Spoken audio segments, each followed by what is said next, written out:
ધોરડોના સફેદ રણથી પરત ફરી રહેલી કારનો ગજબ અકસ્માત થયો.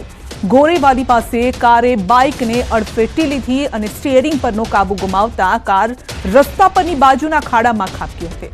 આ અકસ્માતમાં બાઇક પર સવાર 2 લોકો ઇજાગ્રસ્ત થયા છે અને વાસી ઉત્તરાયણના દિવસે સફેદ રણથી પરત ફરી રહેલી કારને અકસ્માત નડ્યો હતો, જેમાં ગોરેવાલી પાસે કાર ચાલકે કાબુ ગુમાવ્યો. ગોઝારો અકસ્માત સર્જાયો. આ અકસ્માતના સીસીટીવી પણ સામે આવ્યા છે અને કાર ચાલક પૂરપાટ કાર હંકારી રહ્યો હતો. આ દરમિયાન સ્ટીયરિંગ પરથી કાબુ ગુમાવ્યો અને રસ્તાની બાજુમાં જઈને ખાડામાં આ કાર ખાબકી હતી. અકસ્માતમાં કારે બાઇકને અડફેટે લેતા 2 બાઇક સવારને ઈજા પહોંચી છે, જેમની હાલ હોસ્પિટલમાં સારવાર ચાલી રહી છે. આખો અકસ્માત સીસીટીવીમાં કેદ થયો છે, જેનો વિડીયો સામે આવ્યો છે અને આ વિડીયો જેણે જોયો રૂંવાડા ઊભા થઈ જાય તેવો આ વિડીયો છે.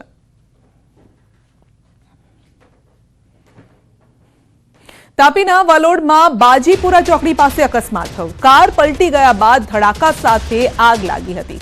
કારમાં સળગી જતા ચાલકનું મોત થયું છે. કાર ચાલકે સ્ટીયરિંગ પરથી કાબુ ગુમાવતા કાર ડિવાઈડર પર ચડીને પલટી ખાઈ ગઈ. કાર પલટાઈ ખાઈ જતા એકાએક ભડાકા સાથે કાર સળગી ગઈ હતી. રાત્રિના 3 વાગ્યાની આસપાસ આ ઘટના બની હતી.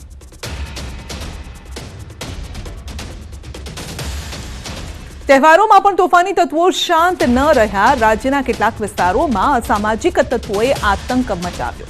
સુરતના પાંડેસરા વિસ્તારમાં મારામારીનો વિડીયો સામે આવ્યો છે. નજીવી બાબતે કેટલાક લોકો વચ્ચે મારામારી થઈ. આ તરફ રાજકોટમાં અસામાજિક તત્વોનો આતંક જોવા મળ્યો. આકાશવાણી ચોકમાં ચાની હોટેલ પર મચાવી હતી ધમાલ. 8 થી 10 શખ્સોએ મારામારી કરી, જેના સીસીટીવી પણ સામે આવ્યા. અરવલ્લીના મેઘરજમાં અસામાજિક તત્વોએ પંચાલ રોડ ચોકડી વિસ્તાર બાનમાં લીધો. હાથમાં બેટ લઈ જાહેરમાં આતંક મચાવ્યો. તો સાબરકાંઠાના ઈડરમાં 2 જૂથ સામસામે આવી પહોંચ્યા. ઉશ્કેરાયેલા શખ્સોએ તીક્ષ્ણ હથિયારથી હુમલો કર્યો હતો.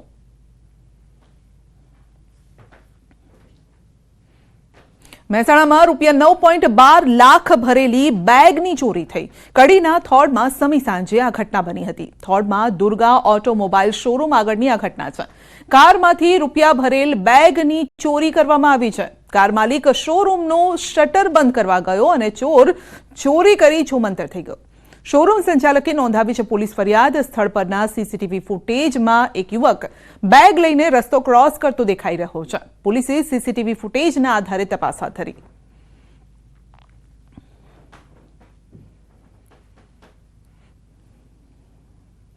બેટ દ્વારકામાં મેગા ડિમોલિશનની કામગીરી યથાવત છે. સતત 5મા દિવસે પણ દબાણ હટાવવાની કામગીરી ચાલી રહી છે. 47.15 કરોડથી વધુની સરકારી જમીન કામગીરી કરવામાં આવી છે. આ જમીન પર સરકારી જમીન પરના દબાણો દૂર કરાયા છે.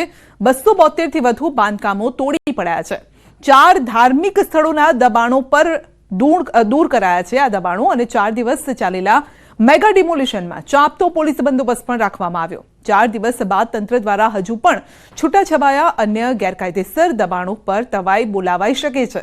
4 દિવસમાં મેગા ડિમોલિશનમાં ડ્રોનની મદદ પણ લેવામાં આવી. ડ્રોનથી બાજ નજર રખાઈ. 4 દિવસ દરિયાઈ માર્ગે પણ બોટ દ્વારા પેટ્રોલિંગ હાથ ધરાયું. મેગા ડિમોલિશનમાં બેટ દ્વારકામાં યાત્રિકોની અવરજવર પણ બંધ હતી અને જે ગઈકાલથી ચાલુ થઈ હતી. મેગા ડિમોલિશનનો આજે 5મો દિવસ છે અને તંત્ર દ્વારા છૂટાછવાયા ગેરકાયદેસર દબાણ હટાવાયા છે. મોરબીમાં ગેરકાયદેસર દબાણો પર ફરી વળ્યું છે બુલડોઝર. મહાનગરપાલિકા દ્વારા શનાળા રોડ પર દબાણો હટાવાયા છે. અનેક નાના મોટા બાંધકામો સહિતના દબાણો દૂર કરાયા છે. 1 વીક 1 રોડ અંતર્ગત આગામી સમયમાં શહેરના અન્ય વિસ્તારોમાં પણ ગેરકાયદેસર દબાણોનું ડિમોલિશન કરાશે. ઉમિયા સર્કલથી લઈને સરદારજીના સ્ટેચ્યુ સુધી દબાણ દૂર કરવાની કાર્યવાહી કરવામાં આવી છે. એમાં નાના મોટા જેટલા પણ દબાણ હતા એ પણ દૂર કરાયા છે.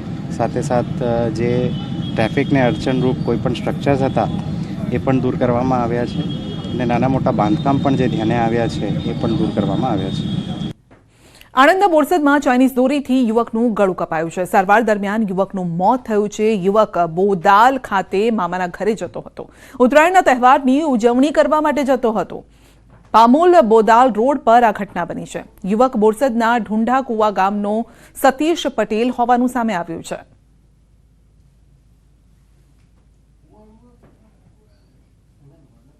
તો પતંગની દોરીએ વધુ એકનો ભોગ લીધો છે. વડોદરાના છાણી કેનાલ રોડ પર 2 વ્હીલર પર જતી મહિલાના ગળામાં દોરી આવી જતા ગળું કપાયું છે.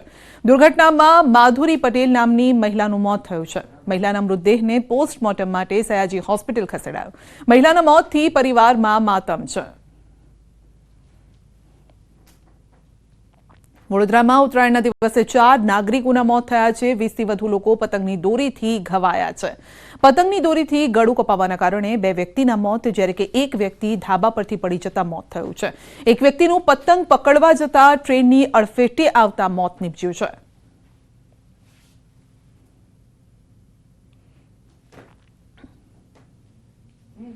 અમરેલીના ખાંભા શહેરમાં દીપડાના આંટા ફેરા. જીનવાડી પરામાં દીપડાએ વાછરડીનો શિકાર કર્યો છે. વાછરડીના શિકારનો વિડીયો સીસીટીવીમાં કેદ થયો છે. દીપડાએ વાછરડીનો શિકાર કર્યાનો વિડીયો સામે આવ્યો છે, જે સોશિયલ મીડિયામાં વાયરલ થઈ રહ્યો છે.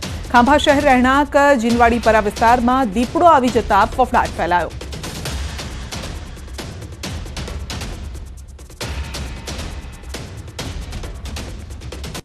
અમરેલીના ખાંભાના નાના બારમણ ગામે સિંહ અને સિંહણના આંટા ફેરા. ગત રાત્રિના પ્રાથમિક શાળા નજીક સિંહ અને સિંહણ આવી ચડ્યા હતા અને પ્રાથમિક શાળાના સીસીટીવી વિડીયોમાં સિંહ અને સિંહણનો આ વિડીયો કેદ થયો છે.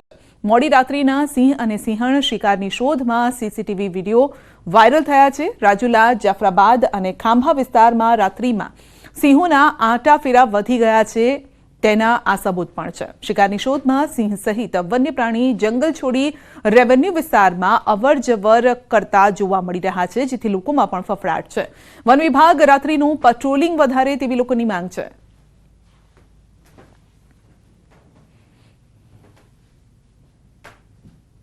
ગીર સોમનાથના ગીર ગઢડાના ફરેડા ગામે દીપડાનો આતંક જોવા મળ્યો. રાત્રે સૂઈ રહેલા વૃદ્ધ પર દીપડાએ હુમલો કર્યો છે. દીપડાના હુમલામાં વૃદ્ધાનું મોત થયું છે. વાડી વિસ્તારમાં રાત્રે સૂતા હતા તે સમયે દીપડાએ અચાનક જ હુમલો કર્યો છે. ઘટનાથી ગ્રામજનોમાં ભયનો માહોલ છવાયો છે. માનવભક્ષી દીપડાને પાંજરે પૂરવા ગ્રામજનોની માંગ છે. વન વિભાગે દીપડાને પકડવા કવાયત શરૂ કરી છે.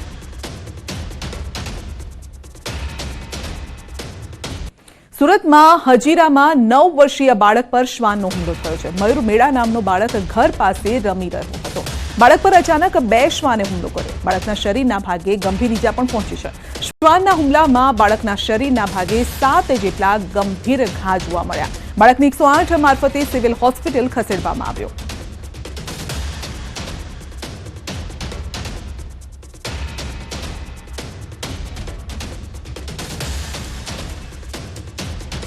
ભાવનગર ખાતે પ્રાકૃતિક ખેતી દ્વારા તૈયાર કરાયેલ શાકભાજી તેમજ ખેતીનો અમૃત આહાર ઉત્સવ 2025નો પ્રારંભ થયો. શુદ્ધ અને સાત્વિક ખોરાક મળે તેવા શુભ આશયથી અમૃત આહાર ઉત્સવનું આયોજન કરાયું છે.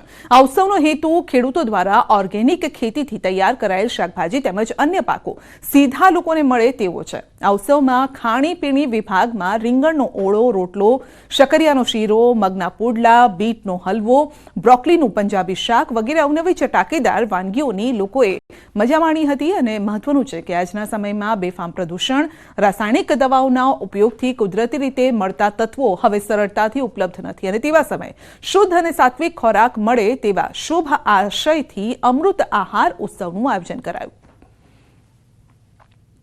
પાછલા 7 વર્ષથી આ જૂથ મહેનત કરી રહ્યું છે. 2 ગામોથી માંડી અને અત્યારે 12 ગામના 5 ખેડૂતો માંડીને 70 ખેડૂતો સુધી આ જૂથમાં સંકળાયેલા છે. શરૂઆતમાં ઘણા બધા મિત્રો આ જૂથના આયોજક તરીકે જોડાયેલા હતા, પણ સમયાંતરે આ જૂથને લાગ્યું કે આ પ્રવૃત્તિ છે એ લોકોના હિતમાં ટકાવી રાખવાની જરૂર છે. એટલે સંઘર્ષ સાથે આ મીઠીવડી જૂથ છે એ સ્વતંત્ર રીતે જૂથ તરીકે અત્યારે કાર્ય કરી રહ્યું છે.